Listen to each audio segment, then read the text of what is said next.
New ഇയറും ക്രിസ്മസും ഒക്കെ ആകുമ്പോൾ യൂട്യൂബിലും ഇൻസ്റ്റാഗ്രാമിലും നിറഞ്ഞു നിൽക്കുന്ന ഒരു താരമാണ് Mattancherry spice matured plum cake. ഏകദേശം 1400 രൂപയാണ് 850 ഗ്രാമിന് വില വരുന്നത്. ഇത് ഉണ്ടാക്കുന്നതിനെ കുറിച്ചും ഇതിനകത്തുള്ള ഇൻഗ്രീഡിയൻസിനെ കുറിച്ചും ഒക്കെ ഒരുപാട് ഹൈപ്പും ഒരുപാട് വീഡിയോസും കണ്ടതിന് ശേഷം എന്താണ് ഇതിനകത്തെന്ന് അറിയാനുള്ള കൊതി കൊണ്ടും ക്യൂരിയോസിറ്റി കൊണ്ടും വാങ്ങിയതാണ്. 35 വർഷങ്ങൾക്ക് മുൻപ് ഒരുപാട് പേരുടെ കഷ്ടപ്പാടുകളിൽ നിന്നും ഉടലെടുത്ത ഒരു റെസിപ്പിയാണ് ഇതെന്നാണ് പല വീഡിയോസിൽ നിന്നും എനിക്ക് മനസ്സിലായത്. ഈ കേക്കിനകത്ത് യൂസ് ചെയ്തിരിക്കുന്ന ഡ്രൈ ഫ്രൂട്ട്സും സ്പൈസസും എന്തൊക്കെയാണെന്നും അതെങ്ങനെ പ്രിപ്പയർ ചെയ്യുന്നതെന്നും എന്തുകൊണ്ടാണ് ഈ ഒരു കേക്കിനെ മെച്ചുവേർഡ് പ്ലം കേക്ക് എന്ന് വിളിക്കുന്നതും എന്നുള്ള കാരണങ്ങളൊക്കെയാണ് ഈ ഒരു നോട്ടിൽ അവർ എഴുതിയിട്ടുള്ളത്.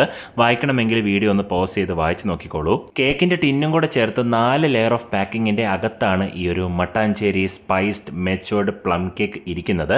ഓരോ ലെയർ ഓപ്പൺ ചെയ്യുമ്പോഴും ആ കേക്കിന്റെ അരോമ കറക്റ്റായിട്ട് വരുന്നുണ്ടായിരുന്നു. എനിക്ക് ആദ്യം തന്നെ കിട്ടിയത് ആ ഒരു ഡോമിനന്റ് ബട്ടറിന്റെ ഫ്ലേവറാണ്.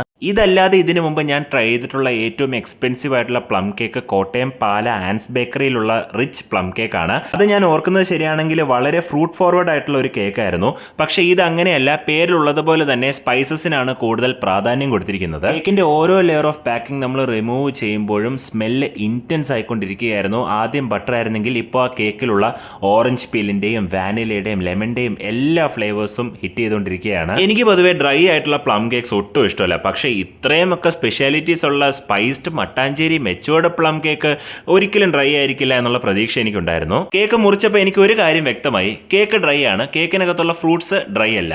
കേക്കിനകത്തുള്ള ഫ്രൂട്ട്സിന്റെ ക്വാണ്ടിറ്റി ഒരുപാടുള്ളതുകൊണ്ട് ആ ഒരു ഡ്രൈ കേക്കിനെ ആ മോയിസ്റ്റ് ഫ്രൂട്ട്സ് കൊണ്ട് നമുക്ക് ബാലൻസ് ചെയ്യാനാണ് ഇവർ ട്രൈ ചെയ്തിരിക്കുന്നത്. ഇത് തീർച്ചയായിട്ടും നമ്മൾ പഴക്കപ്പെട്ട ആ ഒരു ട്രഡീഷണൽ പ്ലം കേക്കിന്റെ ടേസ്റ്റ് അല്ല. വളരെ കോംപ്ലക്സ് ആണ്, റിച്ച് ആണ്, ലേഡ് ആണ്. ഈ കേക്കിന് വേണ്ടി അവർ മെനക്കെട്ടിട്ടുണ്ടെന്ന് പറയപ്പെടുന്ന സാധനങ്ങളൊക്കെ ഇതിനകത്ത് കാണുന്നുണ്ട്. കേക്ക് ഇത്തിരി ഡ്രൈ ആണെന്ന് മാത്രമേ ഉള്ളൂ. ഈ കേക്കിന് ജീവനുണ്ടെന്നും ഇത് വൈൻ പോലെയാണെന്നും ഇരിക്കും തോറും ടേസ്റ്റ് കൂടും അല്ലെങ്കിൽ ടെക്സ്ചർ സോഫ്റ്റ് ആവും എന്നൊക്കെ പറയുന്ന പല വീഡിയോസും ഞാൻ കണ്ടു. അതൊക്കെ സത്യമാണോ എന്ന് എനിക്കറിയില്ല. ഞാൻ അതങ്ങനെ ട്രൈ ചെയ്യുന്നുമില്ല.